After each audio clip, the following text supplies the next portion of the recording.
오늘은 하나님 앞에 두 가지 큰 죄악에 대해서 말씀을 나누려고 합니다. 여러분 마음속에 신앙이 정립되었으면 좋겠습니다. 여러분, 죄가 무엇일까요? 대개 불의, 정의 이런 것들을 인간이 많이 합니다. 불의는 뭐고, 죄는 뭐고, 정의가 뭔가, 이런 것은 많이 정리들을 이렇게 합니다. 죄에 대해서 사전적인 용어를 봤더니 양심이나 도의에 벗어난 행위 또는 법을 어기는 행위, 이렇게 되어 있습니다. 그러니까 인간이 만든 법은 인간의 양심에 근거해서 법이 만들어졌다는 겁니다. 그런데 이 양심이 다 다른데 누구의 양심인가? 악한 양심이 있고 선한 양심이 있고 여러 가지인데 누구의 양심인가? 누구의 양심에 의해서 법이 만들어졌는가? 인류 최초로 글로 남긴 법전은 BC 1800년경 바벨론 제국의 하무라비 법전입니다. 하무라비 법전은 누구의 양심에 근거해서 만들어졌을까요? 바벨론 제국의 하무라비 왕의 양심입니다. 통치자의 양심에 근거해서 만들어진 겁니다. 여러분, 북한의 법은 누구 양심에 근거해서 법이 만들어졌을까요? 김일성입니다. 그 참모들이야 돕는 역할을 했고 김일성의 양심에 근거해져서 법이 만들어진 겁니다. 또 지금 현재 법이 많이 개정됐겠지만은 그것은 김정은의 양심에 근거해서 법이 개정되고 만들어졌습니다. 제2차 대전 때에 나치당에 유태인들을 학살한 그 법은 누구의 양심에 근거해서 만들어졌을까요? 히틀러입니다. 히틀러라고 하는 통치자의 양심에 근거해서 법이 만들어졌습니다. 우리 대한민국의 헌법은 그래도 조금 더 나은 것 같아요. 누가 만들었느냐? 1948년 국회의원들, 그래도 권력자들이죠. 권력자들이 모여서 만든 게 바로 대한민국 헌법이고 그 뒤로 헌법 개정도 통치자와 국회의원들이 모여서 만든 것이 바로 헌법 개정입니다. 제가 무슨 말씀을 드리려고 쭉 이런 세상적인 법 얘기를 했느냐 하면은, 여러분, 인간이 정의하는 죄나 인간이 정의하는 양심이나 법은 그때그때 상황에 따라서 만들어져 가는 것입니다. 여러분, 낙태가 죄인가요? 아닌가요? 우리나라 헌법에 보면은 1953년 형법에 보면은 제27장 제269조와 제270조의 그 법에 의하면은 인공적으로 낙태하는 것을 범죄로 규정을 했습니다. 그러다가 국가에서 산하 정책으로 둘만 낳자는 운동을 전개를 하게 됩니다. 너무 많이 난다. 그래서 그때부터 낙태는 비공식 합법이 됩니다. 비공식 합법이 되어서 병원에 가서 어떻게 알아가지고 사내 아이면 살리고 딸아이면 거의 죽였습니다. 이게 대한민국의 산하 정책입니다. 한번 사진 한번 봐보세요. 거짓말인가 진짜인가? 지금 뭐라고 써 있죠? 무작정 낳다보면 거지를 못 면한다.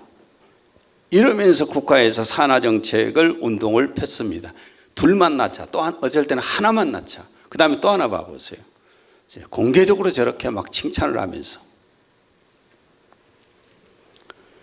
그리고 2019년 4월 11일에 헌법재판소에 의해서 헌법 불합치로 결정이 납니다. 낙태죄는 이 헌법에 2021년 1월 1일부터는 낙태죄가 자동 폐지됩니다. 지금 대한민국은 낙태는 죄가 아닙니다. 무죄입니다. 자, 그런데 하나님 앞에서는 낙태가 죄입니까? 무죄입니까? 여러분 신앙에 따라서 결정하십시오. 살인죄입니다. 살인죄예요. 그것도 자기 자식을 눈으로 보지 못한다고 처절하게 찢어서 죽이는 무지막지한 살인죄가 낙태죄입니다. 자, 요즘 국회에는 더불어민주당 이상민 의원과 정의당 장혜영 의원이 발의한 포괄적 차별금지법이 국회에 계류 중입니다. 언제 통과될지 모릅니다. 결국은 통과될 것입니다. 동성애를 평등법이나 차별금지법이라는 이름으로 교묘하게 통과시키려고 하는 겁니다. 자, 그런데 묻습니다. 동성애가 합법화되면 어떻게 될까? 여성으로 인식하는 남성이, 남자가 자기가 여성이라고 생각하는 이 남성이 말입니다, 여자 화장실에 들어가고 탈의실에 들어가고 공중 목욕탕에 같이 여자들과 들어가서 목욕하고 또 그의 여러 여성 전용 시설들을 사용한다면 여성들은 괜찮습니까? 괜찮아요? 자신을 여성으로 인식하는 이 남성이 여자 스포츠 경기에 출전한다면 어찌 될까요? 복싱에 갔다면 어떻게 될까요? 여자하고 남자하고 복싱하면 어떻게 되고, 여자하고 남자하고 레슬링을 하면 어떠고, 여자하고 남자하고 역도를 하면 어떻게 되고, 이게 굉장히 불공정해집니다. 공정할 수가 없잖아요. 앞으로 또 부모의 용어도 아빠, 엄마가 금지되고 대신에 부모 1, 부모 2로 사용하라는 법과 제도가 만들어질 수가 있다는 사실입니다. 아니, 이렇게 사용한 데도 있습니다. 이렇게 사용하는 나라도 있어요. 부모 1, 부모 2, 엄마 아빠가 아니에요. 여러분, 동성애가 죄인가요? 아닌가요? 영국에서는 동성애가 죄라고 했다가 목사가 감옥 갔어요. 레위기 20장 13절. 누구든지 여인과 교합하든 남자와 교합하면 둘 다 가증한 일을 행함인즉 반드시 죽일지니 그 피가 자기에게로 돌아가리라. 동성애는 하나님의 창조의 질서를 파괴하는 행위입니다. 우리나라 이 차별금지법이 통과되기 전에 열심히 설교해야 되겠어요. 동성애에 대해서. 그 뒤로 하게 되면 또 고소당해서 감옥 가면 어떡합니까? 여러분, 우리가 역사를 배우는 이유가 있습니다. 성경의 역사를 배우잖아요. 역대, 상하 다 역사지 않습니까? 역사를 배우는 이유가 뭐냐면은 역사 속에서 좋은 것은 우리가 교훈으로 받아들이자는 겁니다. 그리고 역사 속에서 아주 못된 것들은 우리가 다시는 이런 죄를 범지 말자고 해서 역사를 배우는 거예요. 시험 점수 잘 받기 위해서 배우는 게 아니라 이런 교훈을 얻기 위해서 역사를 배우는 겁니다. 저는 오늘 이 말씀을 통해서 역사 속에서 우리가 하나님 앞에 어떤 죄를 범해서는 안 되는가 확실하게 우리가 교훈으로 받아들일 필요가 있다고 생각해서 이 말씀을 전합니다. 그러니까 인간이 말하는 어떤 양심이나 죄나 법이나 이런 것들은 그 상황에 따라서 통치자나 상황에 따라서 바뀌어가는 거예요. 그런데 하나님께서 가장 크고 무섭게 보시는 변하지 않는 범죄가 있습니다. 죄악. 우리가 일반적으로 도덕윤리적인 것을 죄라고 많이 이렇게 합니다. 그런데 하나님 앞에서 범죄한 것들을 악이라고 표현을 합니다. 그 첫 번째 악이 뭐냐? 다른 신을 섬기는 숭배예요. 출애굽기 20장 3절에서 5절. 너는 나 외에는 다른 신들을 내게 두지 말라. 너를 위하여 새긴 우상을 만들지 말고 또 위로 하늘에 있는 것이나 아래로 땅에 있는 것이나 땅 아래 물속에 있는 것에 어떤 형상도 만들지 말며 그것들에게 절하지 말며 그것들을 섬기지 말라. 예, 요즘 뭐 종교 통합 운동들이 일어나고 그러는데 이것은 명백히 기독교가 아닙니다. 이건 하나님 믿는 사람들이 아니에요. 여러분, 십계명의 제1계명, 2계명을 어기는 죄잖아요. 여러분, 이스라엘은 가나안을 정복한 후에 모세로부터 하나님으로부터 모세 때에 십계명을 받았잖아요. 근데 모세가 죽고 나서 가나안 땅을 여호수아가 앞서서 가나안 땅을 정복을 했습니다. 그리고 가나안 땅을 정복한 후에 여호수아가 죽었어요. 여호수아가 죽은 후에 사사기가 기록되지 않습니까? 사사기가 기록되는데 이 이스라엘 백성들은 사사기가 한 300년 정도 역사가 되는데 300년 동안에 줄기차게 뭘 했을까요? 이스라엘 백성들의 여호수아가 죽고 나서, 지도자가 죽고 나서 300년 동안에 이스라엘이 했던 역사는 뭐냐? 줄기차게 우상숭배예요. 정말 줄기차게 했어요. 사사기 3장 7절. 이스라엘 자손이 여호와의 목전에 악을 행하여 자기들의 하나님 여호와를 잊어버리고 바알들과 아세라들을 섬긴지라. 이와 같은 성구가 사사기에만 10번 가까이 기록되어 있습니다. 그리고 이스라엘의 자손이 여호와의 목전에 악을 행하여라는 기록 뒤에 따라 나오는 또 말씀이 기록되어 있습니다. 사사기 3장 12절에 14절. 이스라엘 자손이 여호와의 목전에 악을 행함으로 여호와께서 모압 왕 에글론을 강성하게 하사 그들을 대적하게 하심에 에글론이 암몬과 아멜렉 자손들을 모아 가지고 와서 이스라엘을 쳐서 종려나무 성읍을 점령한지라. 이에 이스라엘 자손이 모압 왕 에글론을 18회 동안 섬기니라. 이스라엘이 하나님을 떠나서 우상 숭배를 하면 하나님께서 주변 국가들을 강성하게 만들어서 이스라엘을 점령하게 만들었습니다. 수없이 많은 사람이 죽었잖아요. 점령당하고 나면은. 그리고 나서 그들이 하나님 앞에 회개하기 시작합니다. 그리고 하나님을 찾습니다. 그때 하나님께서 보낸 사람이 바로 사사들입니다. 사사기 3장 9절. 이스라엘 자손이 여호와께 부르짖음에 여호와께서 이스라엘 자손을 위하여 한 구원자를 세워 그들을 구원하게 하시니. 이게 바로 300년의 사사기 역사예요. 이 역사는 무엇 때문에 기록된다고요? 좋으면 받아들이지만은 이런 걸 보라고 말해요. 역사를 기록한 목적은, 사사기를 기록한 목적은 뭐냐면은 반복되는 계속된 역사잖아요. 하나님 앞에 악을 행하여서 우상 숭배를 하더라. 하나님이 심판을 하시더라. 하나님 앞에 부르짖고 회개하더라. 하나님이 구원자를 보내셔서 그들을 구원하시더라. 이게 계속 반복되는 역사가 사사기의 300년의 역사라고 말해요. 그 다음에 이스라엘이 남왕국과 북왕국으로 갈라진 근본 원인이 무엇인가?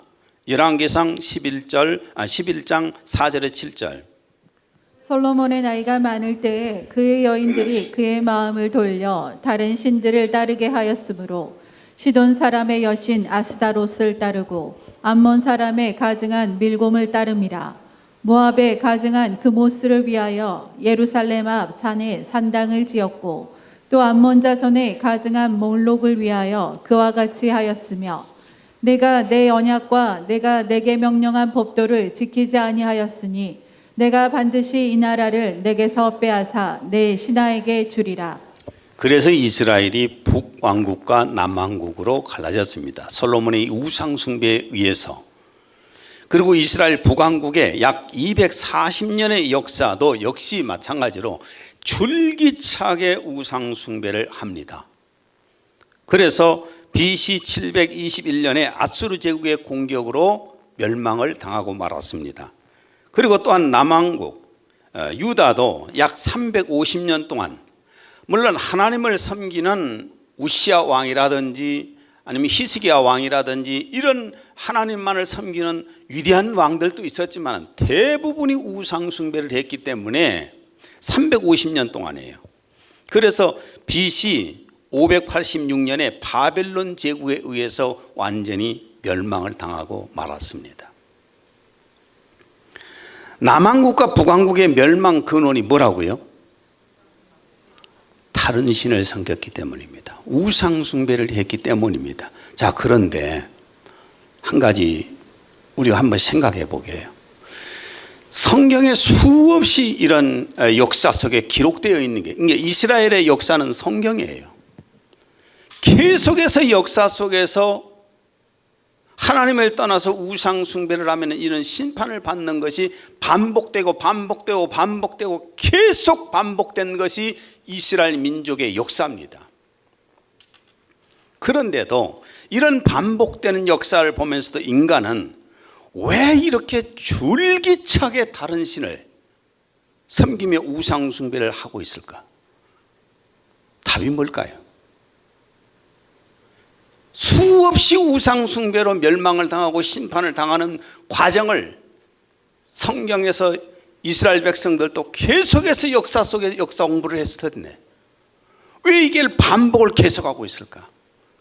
그래도 우상 숭배를 끊임없이 할까? 왜 다른 신을 섬길까? 이 답을 알아야 우리가 우상 숭배에서 벗어날 수가 있습니다.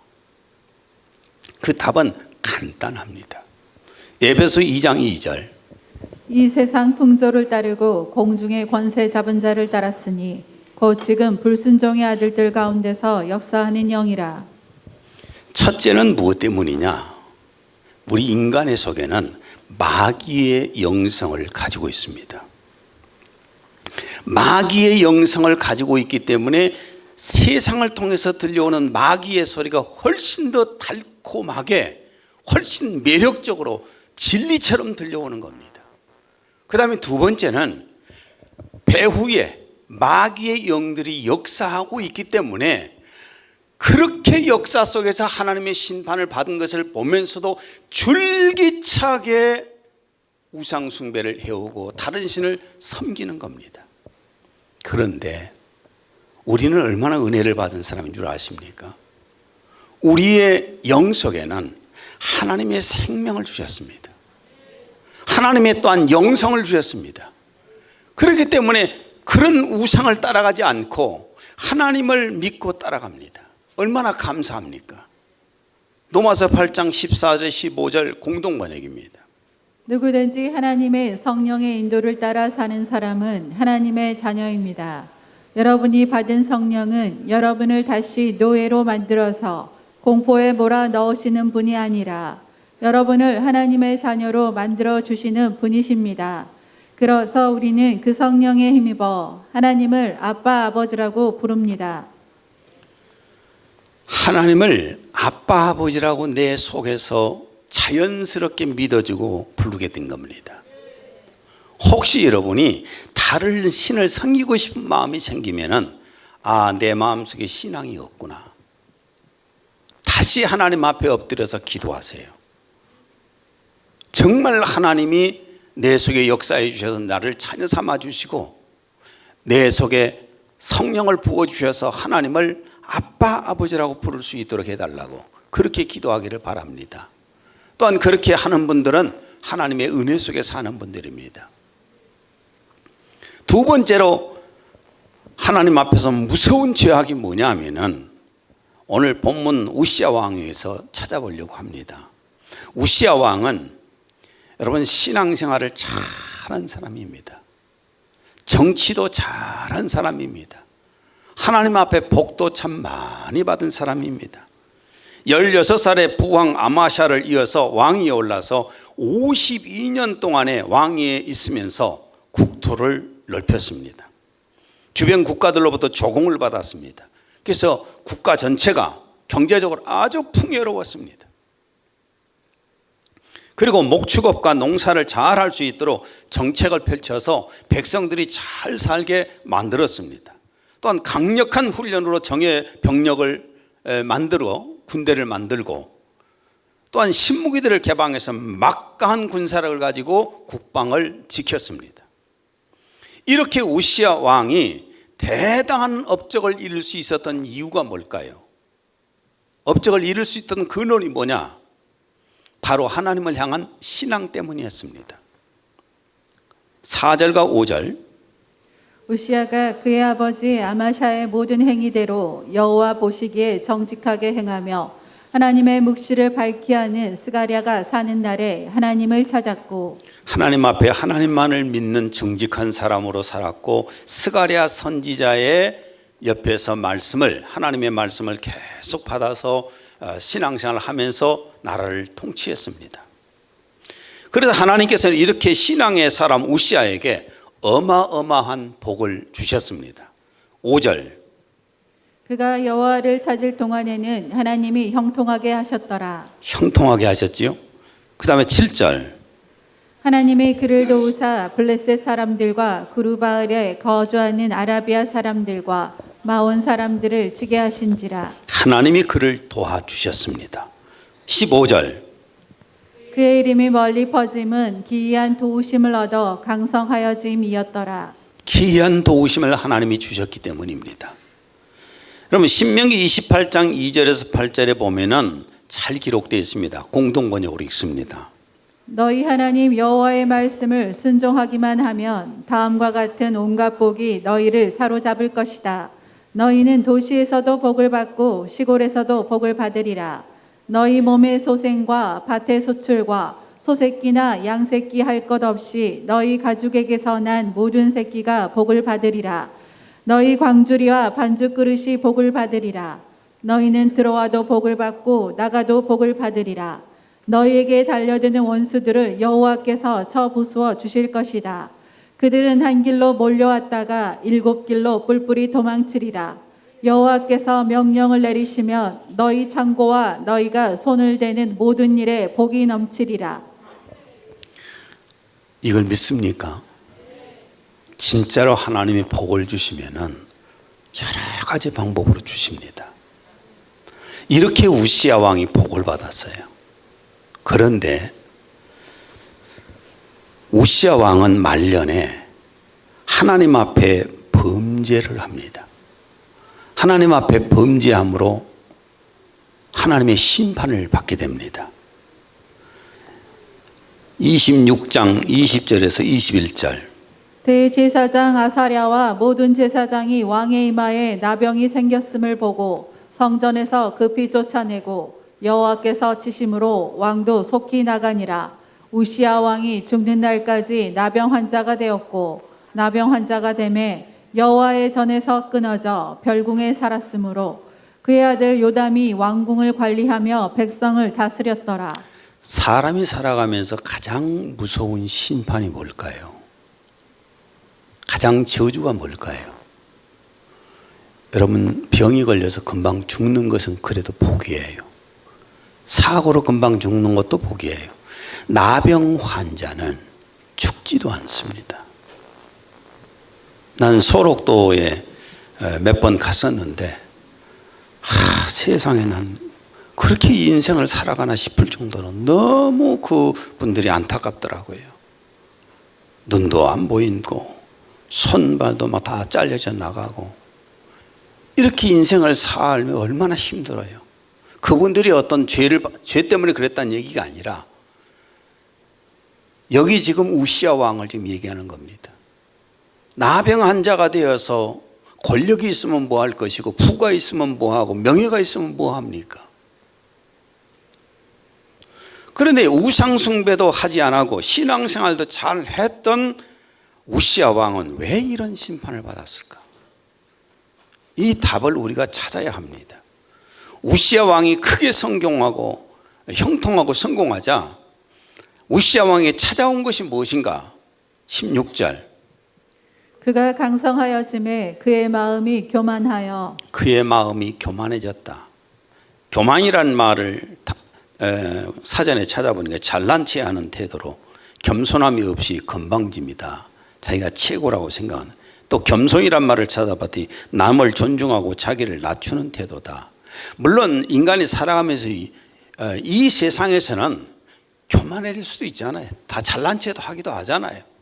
뭐 여기 계신 분들 모두 다 어디 가서 자기 자랑다고 잘난 체 좀 하지 않을까요? 온전히 겸손한 사람은 없을 겁니다. 그런데 여기서 지금 말씀하는 교만이 무슨 교만이냐? 영적인 교만을 지금 얘기하는 겁니다. 영적인 교만을 얘기하는 거예요. 마음이 교만해지면은, 영적인 교만이 오면은 어떤 악을 행하는가? 16절. 이는 그가 주 그의 하나님을 거역하여 범죄하고 거역하여 범죄하고. 거역이란 말이 뭐냐면 반역이에요. 대든다 그 말이에요. 하나님께 버림받은 이스라엘의 초대 왕이었던 사울 왕의 범죄가 뭡니까? 교만이에요. 사무엘상 15장 22절에서 23절. 사무엘이 말하기를 주께서 번제와 희생제를 주의 음성에 복종하는 것만큼 크게 기뻐하시나이까. 보소서, 복종하는 것이 희생 제물보다 낫고 경청하는 것이 순양의 기름보다 낫나이다. 이는 거역함은 마법하는 죄와 같고 완고함은 행악과 우상 숭배와 같음이니이다. 왕이 주의 말씀을 거역하였기에 주께서도 왕을 거절하여 왕이 되지 못하게 하셨나이다. 하나님께서 사무엘 선지자를 통해서 사울 왕에게 이렇게 해라 라고 하셨는데 사무엘 왕이 그것을 안 했어요. 그걸 거역한 것, 대드는 것으로 보신 겁니다. 그게 반역이에요. 지금 예를 들어서 우리에게 하나님께서 주일 예배를 드려라. 그런데 그걸 안 드리는 게 뭐냐? 반역이에요. 거역하는 거예요. 대드는 거예요. 왜? 하나님 무슨 말씀 하세요? 내가 더 하나님보다 더 똑똑합니다. 내가 더 잘 압니다. 이런 꼴이 되잖아요. 이것을 반역이고 거역이고 대드는 꼴이라고 말해요. 하나님을 거역하는 대드는 우시야 왕의 죄악이 무엇이었는가? 16절. 곧 여호와의 성전에 들어가서 향단에 분향하려 한지라. 여호와의 성전에 들어가서 향단에 분향하려 한지라. 향단은 성소 안에 있습니다. 성전 뜰에 있는 것이 아니라 성소 안에 있습니다. 성소 안에는 오직 제사장만 들어갑니다. 그런데 지금 이 우시야가 왕의 권한으로, 왕권을 가지고 지금 제사장들의 그 권한을 왕권에다 예속을 시키려고 한 겁니다. 쉽게 표현하면 월권 행위를 한 겁니다. 이게 바로 영적인 교만의 죄를 저지른 겁니다. 지금으로 말하면은 내가 대통령인데 예배를 내가 드려야지 하면서 앞에 나와서 예배를 침례했다고 하십시다. 우리 교회를 대통령이 나온다고 해보세요. 그 대통령이 내가 대통령인데 나오라고, 내가 예배를 침례한다고. 이게 바로 영적인 교만이라고 말이에요. 얼권 행위다고 말이에요. 무서운 영적인 범죄 행위를 한다는 얘기입니다. 그런데 이것을 우시야 왕이 범죄를 한 거예요. 하나님께서 이스라엘 백성들 위에 세 가지 직분을 기름을 부어서 세우셨는데 왕입니다. 하나는. 왕은 뭐 하는 사람이냐? 백성들에게, 백성들을 잘 들여서 백성들이 하나님을 잘 섬기고 하나님만을 믿고 평화롭게 잘 살 수 있도록 돌보고 지키는 역할이 왕의 역할이에요. 왕의 사명이에요. 그리고 하나는 또 제사장입니다. 제사장은 뭐 하는 사람이냐?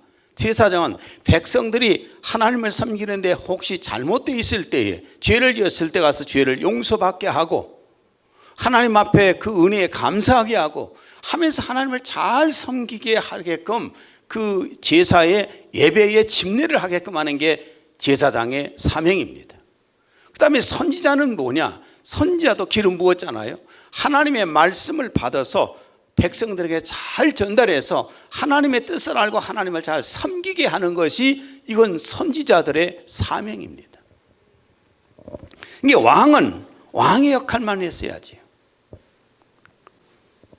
우시야 왕은 권력이 막강해지니까 하나님의 질서를 깨트리고 하나님의 권위를 깨트리고 하나님의 나라를 파괴하는 무서운 행위를 하게 된 것입니다. 그래서 하나님께서 문둥이를 만들어 버린 거예요. 여러분, 영계의 최초의 죄악도 하나님처럼 되어버리는 사탄의 교만, 이 월권행위 때문입니다. 이사야 14장 12절 15절. 오 아침의 아들 루시퍼야, 내가 어찌 하늘에서 떨어졌느냐? 민족들을 연약하게 하였던 내가 어찌 땅으로 끊어져 내렸느냐? 이는 내가 내 마음속에 말하기를 내가 하늘에 올라가서 내 보좌를 하나님의 별들보다 높일 것이요 내가 또한 북편에 있는 회중의 산 위에 앉으리라. 내가 구름들의 높은 곳들 위로 올라가서 지극히 높으신 분같이 되리라 하였습니다. 그러나 너는 지옥까지 끌어내려질 것이요 구렁의 사면에까지 끌어내려지리라. 사탄이라는 놈이, 누시퍼라는 놈이 그때는 누시엘이라고 불렀죠. 타락하기 전에는. 그놈이 대단한 천사장이라고 해도, 아무리 뛰어난 존재라고 해도 피조물이잖아요.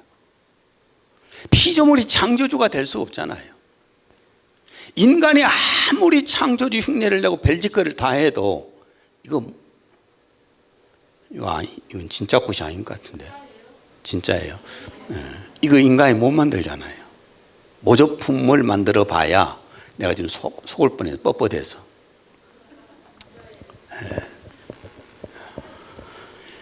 사탄이라는 놈이 아무리 뛰어나도 피조물이라고 해요. 피조물이란 말이 무슨 말인 줄 아십니까? 창조주가 없이는 존재할 수가 없다고 말해요. 근데 지가 창조주 하나님처럼 되어보려고 하는 거예요. 이 교만이고 월권행위잖아요.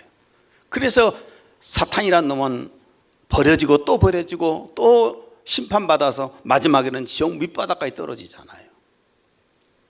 인류 최초의 죄악도, 인간의 최초의 죄악도 절대자이신 하나님을 예배하고 섬기지 않고 스스로 존재하는 하나님처럼 살아보려는 이 교만에 선 겁니다. 창세기 3장 5절. 너희가 그것을 먹는 날에는 너희 눈이 밝아져 하나님과 같이 되어. 이게 지금도 역시 마찬가지로 인간들이 하나님 없이 스스로 살아보겠다는 거예요. 자기 힘으로 살겠다는 겁니다.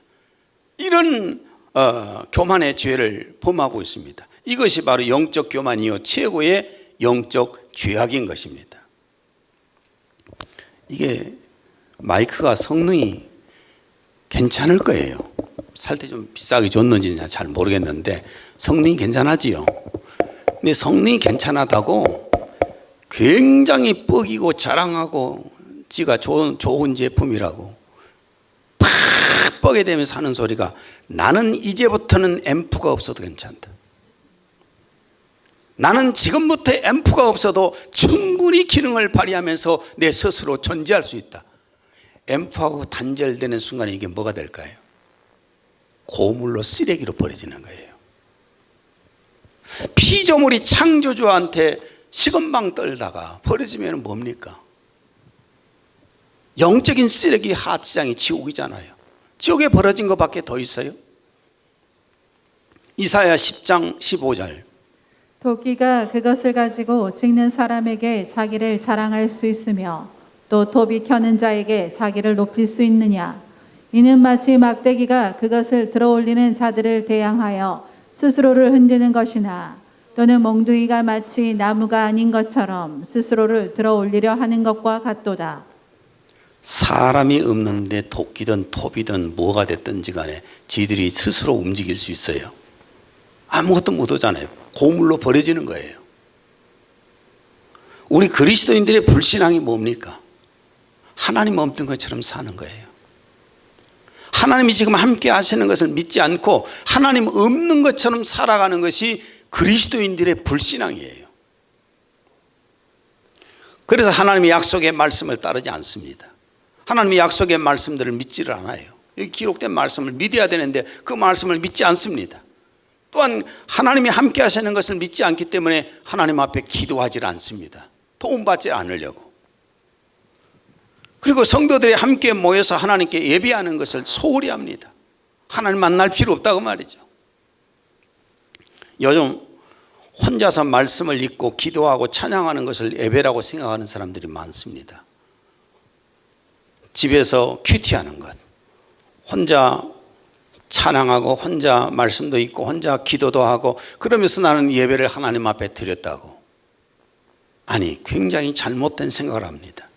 이것은 예배라기보다는 자신의 경건 훈련이에요. 자신의 경건 훈련이라고 해요. 디모데전서 4장 7절에서 8절. 경건에 이르도록 내 자신을 훈련하라. 몸의 훈련은 유익이 적지만 경건은 모든 일에 유익하여 현재와 미래의 생명의 약속을 소유하게 하느니라. 경건 훈련이 뭡니까? 내 영의 훈련이에요. 기도를 통해서 내 영이 깨어나는 것이고, 말씀을 열심히 읽어서 그 말씀을 묵상하고 그러면 내 영이 살아나는 것이고, 찬양하고 또 찬양함으로써 내 영이 깨어나고 살아나는 것이 경건의 훈련이에요. 이것이 예배라고 하면 문제가 되지요.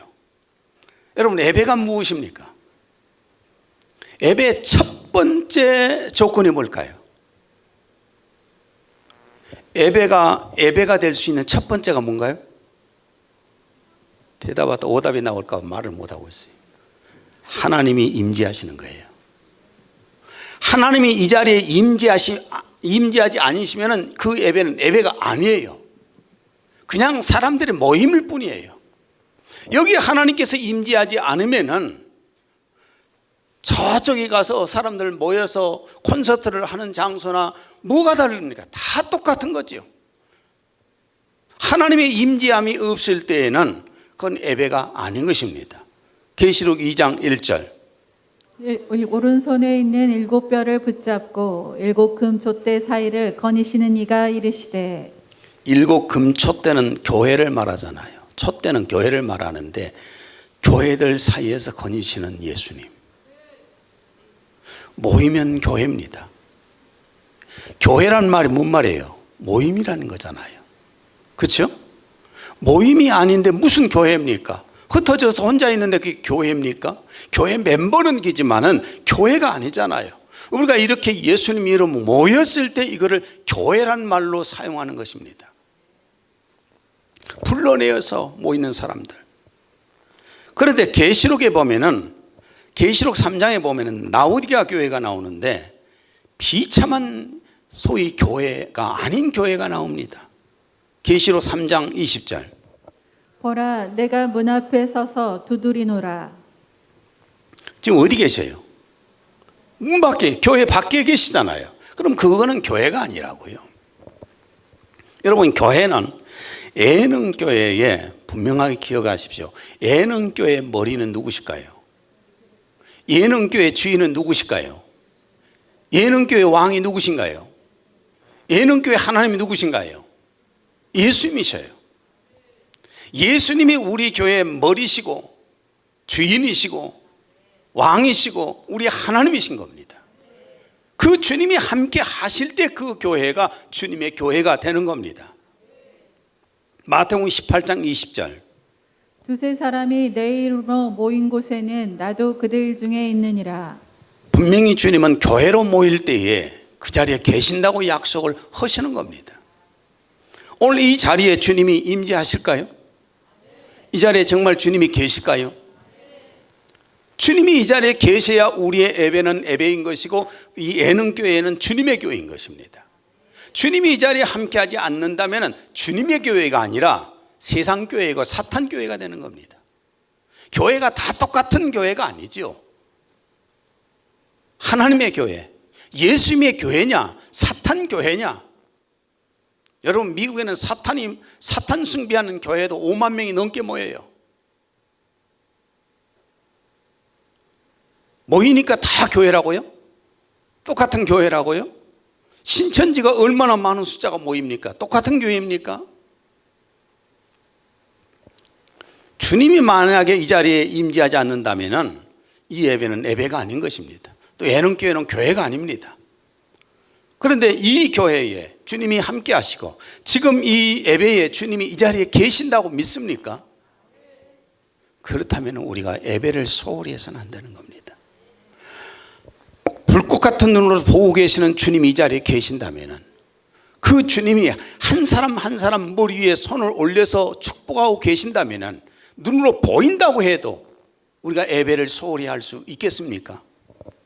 히브리서 10장 25절. 어떤 사람들처럼 교회에 모이는 일을 게을리해서는 안 됩니다. 주께서 다시 오실 날이 가까워옵니다. 더욱 서로 격려하고 충고합시다. 현대어로 읽었습니다. 우리가 예배하는 일을 게을리해서는 안 됩니다. 예배는 함께 모여서 드리는 거잖아요. 함께 모여서 하나님 앞에 예배를 올리는 겁니다. 정확하게 예배를 제가 말씀을 드릴게요. 아버지께서 예배를 받으시고 아들 예수 그리스도 이름으로 우리가 예배를 올리고 보혜사 성령님이 오셔서 함께 하시면서 도우셔야 예배가 진짜 예배가 되는 겁니다. 예수님이 재림하실 날이 가까울수록 우리는 예배하는 데 열심을 내야 됩니다. 요즘도 계속해서 예배들을 안 드리잖아요. 교회들이 문 닫아버렸잖아요. 이번에 서울 은평 제1교회 법원에다가 재판했잖아요. 예배를 드리는 것이 정당한가, 예배를 예방법을 어기고 예배를 드리는 것이 이게 죄인가, 이 문제를 놓고 법원에다가 재판을 걸었는데 이번에 며칠 전에 교회 편을 들어줬어요. 뉴스에 다 나왔잖아요. 교회 편을 들어줬습니다. 예배를 드리는 것이 종교의 자유인 것이고 표현의 자유인 것이고 우리 개인의 자유인 것입니다. 이게 법으로 재판을 걸어서 그 재판에서 손을 들어줬다고요. 그런데 왜 교회들이 문을 닫아요? 지금도 교회들이 문을 닫고 있잖아요. 예배를 안 드리고 있잖아요. 여러분, 예배 시간에 하나님께서 신령한 복을 주십니다. 에베소 1장 3절. 그리스도 안에서 천상에 있는 모든 영적인 복으로 우리에게 복 주시는 우리 주 예수 그리스도의 하나님 아버지는 복되시도다. 하나님께서 신령한 복을 예배 시간에 부어주신다고요. 마지막 한 구절만 있습니다. 요한 3서 1장 2절. 사랑하는 자여, 내 영혼이 잘됨 같이 내가 범사에 잘되고 강건하기를 내가 간구하노라. 자꾸 사람들은 사랑하는 자여 내 영혼이 잘됨 가치를 빼버리고 범사에 잘될지어다 건강할지어다 그러거든요. 내 영혼이 하나님과 관계가 바로 설 수 있고 하나님을 기쁘게 해드리고 하나님이 주시는 신령한 복을 받을 때 모든 범사에 잘 되는 거 아닙니까? 자, 오늘 말씀 두 가지였습니다. 우상 숭배해서는 안 됩니다. 영적인 교만을 부려서도 안 됩니다. 영적인 겸손이 하나님을 믿고 의지하는 거예요. 그 중에서 가장 우리가 기본적으로 해야 할 것이 예배 드리는 겁니다. 예배에 성공하는 여러분이 되시기를 바랍니다. 기도합니다. 하나님 아버지, 오늘 또 우시아의 여러 가지 사건을 통해서 하나님 앞에 가장 무서운 죄악이 무엇인지를 살펴보았습니다. 우상 숭배하는 것이, 다른 신을 섬기는 것이 가장 무서운 죄라는 것을 살폈습니다. 마귀의 영성을 가져 있고 마귀의 영들이 배후에서 역사하기 때문에 끊임없이 인류 역사 줄기차게 우상 숭배를 해왔습니다. 그러나 우리를 죄에서 구원하시고 성령으로 영생을 주시고 하나님의 영생을 주셔서 하나님만을 믿고 섬기게 해주신 것 감사합니다. 또한 우시아 왕처럼 영적인 교만에 빠지지 않게 해주시고 늘 하나님을 믿고 의지하며 하나님 앞에 예배하는 저희가 되게 하여 주옵소서.